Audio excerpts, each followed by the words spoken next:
ഗീതുവിൻ്റെയും ഗോവിന്ദൻ്റെയും ഇന്നത്തെ കഥയിലേക്ക് സ്വാഗതം.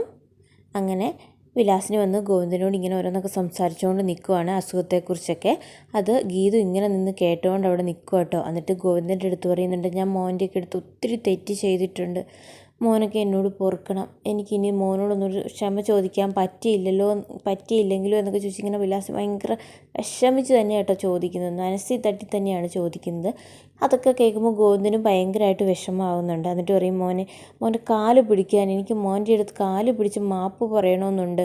ഞാൻ അത്രയ്ക്ക് നീചമായ പ്രവൃത്തികളാണ് മോൻ്റെ അടുത്തൊക്കെ ചെയ്തത്, പൈസയ്ക്ക് മാത്രമായിരുന്നു ഞാൻ പ്രാധാന്യം കൊടുത്തിരുന്നത് എന്നൊക്കെ പറഞ്ഞ് ഇങ്ങനെ വിഷമിച്ച് പറയാം കേട്ടോ. ഞാൻ മോൻ്റെ കാല് പിടിക്കാൻ പോവാം, എൻ്റെ പ്രായം വെച്ച് എനിക്കറിയാം മോൻ്റെ കാല് പിടിച്ച്, പക്ഷേ എനിക്ക് മോൻ്റെ കാല് പിടിച്ചില്ലേ എനിക്കൊരു സമാധാനം ഇല്ലയെന്ന് പറഞ്ഞ് ഇങ്ങനെ വന്ന് നിൽക്കുക കേട്ടോ. കാലയിലേക്ക് പിടിക്കാൻ തുടങ്ങും കേട്ടോ. അപ്പോഴത്തേക്കും ഗോവിന്ദ് പറയും, ഞാൻ വേറെ അമാനുഷികനൊന്നുമല്ല, ഞാൻ സാധാ ഒരു മനുഷ്യനാണ്, പ്രിയയ്ക്ക് വേണ്ടി ഗീതുവിന് വേണ്ടിയാണ് ഞാനതൊക്കെ ചെയ്തതെന്നൊക്കെ പറയും. എൻ്റെ കാല് പിടിക്കരുത്, ഞാനൊരു സാധാ മനുഷ്യനാണ്, എല്ലാവരെയും പോലെ ഒരു മനുഷ്യനാണെന്നൊക്കെ പറഞ്ഞ് ഇങ്ങനെ നിൽക്കും കേട്ടോ. കാലിലേക്ക് പിടിക്കുന്നതിനുമ്പോഴത്തേക്കും ഗീതു ഓടി വന്ന് കരഞ്ഞുകൊണ്ട് വരും കേട്ടോ.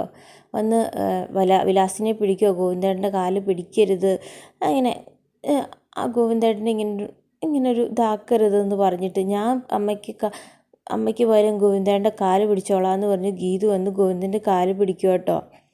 അപ്പോഴത്തേക്കും ഗീതു ഭയങ്കര കരച്ചില്ല. അപ്പോഴത്തേക്കും വിലാസിനെയും കരയുക, രണ്ടുപേരുടെ ഭയങ്കര കരച്ചില്ല. അങ്ങനെ കരച്ചിൽ കാണുമ്പോഴത്തേക്കും ഗോവിന്ദിന് വിഷമമാകുന്നുണ്ട് കേട്ടോ. അപ്പം ഗോവിന്ദാണെങ്കിൽ ഇവരുടെ കരച്ചിൽ കാണുമ്പോൾ ഗോവിന്ദന് ഭയങ്കര വിഷമമായിട്ട് പറയും, നിങ്ങൾ കരയാതിരിക്കുക, നിങ്ങൾ രണ്ടുപേരൂടെ എന്തിനാണ് ഇങ്ങനെ കരയണത്, നമുക്ക് ചികിത്സിച്ചാൽ മാറുന്ന അസുഖമല്ലേ ഉള്ളൂ എന്നൊക്കെ പറഞ്ഞ് ഗോവിന്ദ് ഇങ്ങനെ സമാധാനിപ്പിക്കാൻ നോക്കുന്നുണ്ട്. എന്നിട്ട് പറയുന്നുണ്ട്, അപ്പം ഗീതുവിനോടും ഗോവിന്ദ് പറയുന്നുണ്ട്, ഞാൻ അമാനുഷികനൊന്നുമല്ല, നിങ്ങൾ എൻ്റെ കാലെ പിടിക്കുമൊന്നും വേണ്ട. അപ്പോൾ എന്തെങ്കിലും ഗീതു പറയുന്നുണ്ട്, ഒത്തിരി നന്ദിയുടെ പറയും. ഗീതുവിനോട് ഇങ്ങനെ തന്നെ പറയുന്നുണ്ട്, നിങ്ങൾക്ക് വേണ്ടിയാണ് ഞാനിത് ചെയ്തത് എന്നൊക്കെ പറയാട്ടോ. എന്നിട്ട് ഇവരിങ്ങനെ ഓരോ അസുഖത്തെക്കുറിച്ച് ഇങ്ങനെ സംസാരിച്ചുകൊണ്ട് രണ്ടുപേരെ സമാധാനിപ്പിക്കുക. എന്നിട്ട് ഗീതുവിനോട് പറയുന്നുണ്ട്, അമ്മേനെയും കൂട്ടി അകത്ത് കയറിപ്പോ. എന്നിട്ടിപ്പോൾ ഗീതു പറയും, നമുക്ക് എത്രയും വേഗം ഇതിൻ്റെ ഓപ്പറേഷൻ ചെയ്യണമെന്ന് പറയുമ്പോൾ പറയും, വിലാസിന് പറയും, വേണ്ട എന്നാൾ ഇങ്ങനെ പ്രിയനെ കൂട്ടിക്കൊണ്ട് വരുന്ന ദിവസമല്ലേ, എനിക്ക് ഒരു ദിവസം മനുഷ്യനായിട്ട് നിന്ന് ആ ചടങ്ങിൽ കൂടണം, അതിൻ്റെ ഒരു ആഗ്രഹമാണ് മോളെ എന്നൊക്കെ പറയും. അത് നമുക്ക് പിന്നെയാൾ നടത്താലോ എന്ന് പറയുന്നുണ്ട്.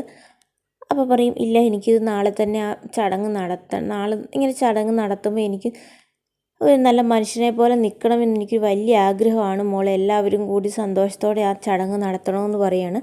അപ്പം ഗോവിന്ദ് പറയുന്നുണ്ട്, അങ്ങനെയാണ് ആഗ്രഹമെങ്കിൽ, എനിക്ക് ആഗ്രഹമെങ്കിൽ നമുക്ക് അങ്ങനെ തന്നെ നടത്താമെന്ന്. അപ്പം ഗോവിന്ദിൻ്റെ അസുഖത്തിൻ്റെ തീവ്രത എത്രമാത്രം ഉണ്ടെന്ന് ഗോവിന്ദ് അറിയാം, അതുകൊണ്ടായിരിക്കാം ഗോവിന്ദ് ഒരുപക്ഷെ അങ്ങനെ പറഞ്ഞത്.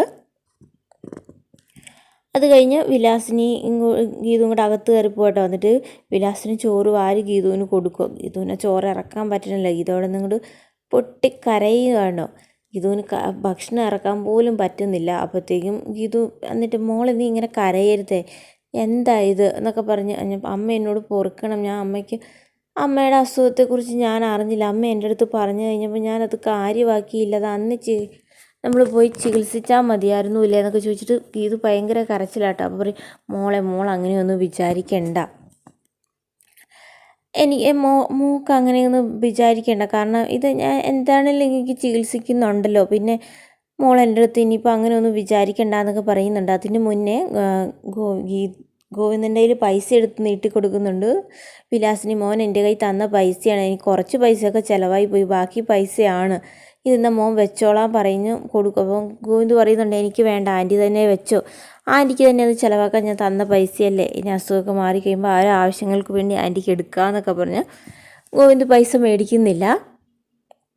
എന്നിട്ട് ഗീതുവിന് ചോറൊക്കെ വാരി കൊടുത്തിട്ട് ഗീതു വിഷമത്തോടു കൂടിയാണ് ചോറ് മേടിക്കുന്നത്.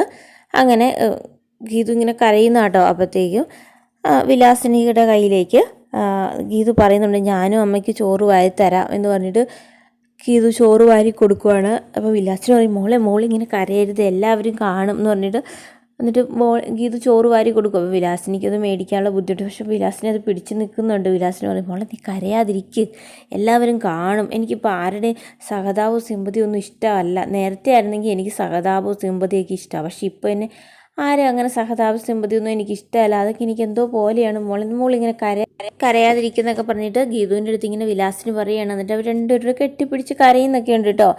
അത് കഴിഞ്ഞ ശേഷം അപ്പം വിലാസിനിക്ക് മനസ്സിലായി കാഞ്ചനയൊക്കെ ശ്രദ്ധിക്കുന്നുണ്ടെന്ന്. അപ്പോഴത്തേക്കും വിലാസിന് വേഗം പറഞ്ഞു, മോളെ ശ്രദ്ധിക്കുന്നു, കരയാതിരിക്കുന്നു പറഞ്ഞിട്ട് വേഗം പൈസ എടുത്ത് എണ്ണുന്ന പോലെ കാണിക്കും കേട്ടോ, അവരുടെ കാണിക്കും. എന്നിട്ട് പറയും ബാക്കി പൈസ എനിക്ക് നീ തന്നേക്കണമെന്ന് പറയും.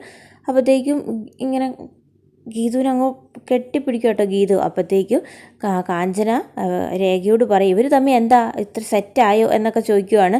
അപ്പോൾ രേഖ പറയുന്നുണ്ട്, നീ മിണ്ടാതിരിക്കുക, നീ നിൻ്റെ കാര്യം നോക്കുക എന്നുള്ള രീതിയിൽ രേഖ സംസാരിക്കുന്നുണ്ട്. എന്നിട്ട് പറയും ഇവർ സെറ്റായിന്നാണ് തോന്നണേ, എന്താ പോലും എന്ന് പറയുമ്പോൾ അത് നമുക്ക് പിന്നെ ചോദിക്കാമല്ലോ എന്നിട്ട് പറയുന്നുണ്ട്. അപ്പോൾ ഈ കെട്ടിപ്പിടിക്കുന്ന പൈസ വയ്ക്കുന്നതും കണ്ടാ. അപ്പോൾ പറയും ഗീതു പാപ്പയോട് ഇത്ര സ്നേഹം കൂടി വന്നതേ ഗോവിന്ദ് സാറിൻ്റെ കയ്യിൽ നിന്ന്, ഗോവിന്ദ് പാപ്പയുടെ കയ്യിൽ നിന്ന് പൈസ വാങ്ങാൻ വേണ്ടിയാണ്, കണ്ടോ പൈസ എടുത്ത് എണ്ണുന്നേ.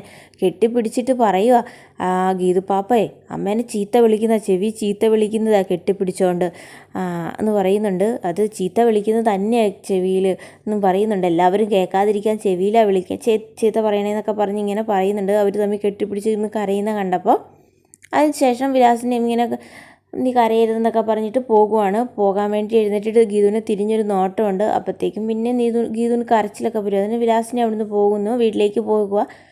ഇങ്ങനെ നാളെ എന്തായാലും ചടങ്ങുണ്ടല്ലോ അപ്പോൾ വരാം എന്നൊക്കെ പറഞ്ഞിട്ട് വിലാസിന് പോകുവാണ്. അതിനുശേഷം രേഖ വന്നിട്ട് ചോദിക്കുന്നുണ്ട് എന്താ പ്രശ്നമെന്ന് ചോദിക്കുമ്പം രേഖയോട് പറയുന്നുണ്ട് അതൊക്കെ പിന്നെ പറയാൻ രേഖേച്ചി എന്ന് പറഞ്ഞിട്ട് അവൾ വേഗം റൂമിലേക്ക് പോകട്ടോ. ലൈറ്റ് പോലും ഇടാതെ കട്ടിലേ കിടന്ന് ഭയങ്കരമായിട്ട് ഭയങ്കര കരച്ചിലാണ്. അപ്പോഴത്തേക്കും ഗോവിന്ദ് ഒന്നിച്ച് ലൈറ്റൊക്കെ ഇട്ടിട്ട് ചോദിക്കും എന്താ നീ കരയല്ലേ എന്നൊക്കെ പറഞ്ഞിട്ട് ഞാൻ എൻ്റെ അമ്മ പറഞ്ഞപ്പോൾ ഒന്നും ഞാൻ വിശ്വസിച്ചില്ല, അതെൻ്റെ തെറ്റായിപ്പോയി. ഞാൻ വിചാരിച്ചിട്ടുണ്ട് എനിക്ക് എന്തിനാ ഇങ്ങനെ ഒരു അമ്മ എന്ന്, എന്നെ വിഷമിപ്പിക്കാൻ മാത്രം, മക്കളുടെ കാര്യങ്ങളിലൊന്നും വേണ്ട പോലെ ചെയ്യില്ല, എല്ലാം ഇങ്ങനെ പൈസയ്ക്ക് വേണ്ടി മാത്രം കൊടുത്തൊരു അമ്മയായിരുന്നു, ഞാൻ വിചാരിച്ചിട്ടുണ്ട്, ഞാൻ പ്രാഗിയിട്ടുണ്ടെന്നൊക്കെ പറഞ്ഞ് ഗീതു ഭയങ്കര കരച്ചിലാണ്. അന്ന് അസുഖമാണെന്ന് പറഞ്ഞു, തലവേദനയാണെന്ന് പറഞ്ഞപ്പോൾ പോലും ഞാനൊന്ന് കൂടെ ചെന്നില്ലല്ലോ എന്നൊക്കെ പറഞ്ഞാൽ ഗീതു കരയുന്നത്. അപ്പോൾ ഗോവിന്ദ് സമാധാനിപ്പിക്കും. ഗോവിന്ദ് പറയും എങ്ങനെയായിരുന്നു ആൻറ്റിയുടെ സ്വഭാവമെന്ന് എനിക്കറിയാം, എനിക്ക് തന്നെ വെറുപ്പായിരുന്നു, ഞാനും വിശ്വസിച്ചൊന്നുമില്ല, ഡോക്ടർ പറഞ്ഞു കഴിഞ്ഞപ്പോഴാണ് ഞാൻ വിശ്വസിച്ചത്, നീ അതിന് കരയൊന്നും വേണ്ട എന്നൊക്കെ പറഞ്ഞിട്ട് ഇങ്ങനെ ഗോവിന്ദിനോട് ചേർന്ന് കിടന്ന് ഗീതു കരയട്ടോ. അപ്പോൾ ഗോവിന്ദ് ഇങ്ങനെ ഗീതുവിനെ സമാധാനിപ്പിക്കുവാണ്. അതേസമയം പിന്നെ കാണിക്കുന്ന വരുണാണ്. വരുണിനെ രാധികനെയും കൂടെ കാണിക്കുകയാണ്. അപ്പോൾ ഇങ്ങനെ രേഖ ഭയങ്കര ടെൻഷനിൽ നടക്കും. വരുൺ വന്നിട്ട് ചോദിക്കും എന്താണെന്ന് ചോദിക്കുമ്പോൾ നാളെ ഇനി അവൾ എന്താ ചോദിക്കാൻ പോകുന്നതെന്ന് അറിയത്തില്ല, അപ്പോൾ അതിൻ്റെ ഒരു ടെൻഷനാണെന്ന് പറയും. ഞാൻ അവളെ ഇല്ലാതാക്കൂ എന്നൊക്കെ പറഞ്ഞ് ആ വീഡിയോ ഗോവിന്ദിനെ കാണിച്ചു കഴിഞ്ഞാൽ എന്ന് പറഞ്ഞിട്ട് എന്ത് നേരത്താണ് ഞാൻ അങ്ങനെയൊക്കെ പറയാൻ പോയെന്ന് പറഞ്ഞിട്ട് രേഖ ഇങ്ങനെ ടെൻഷനിൽ നടക്കുവാണ്.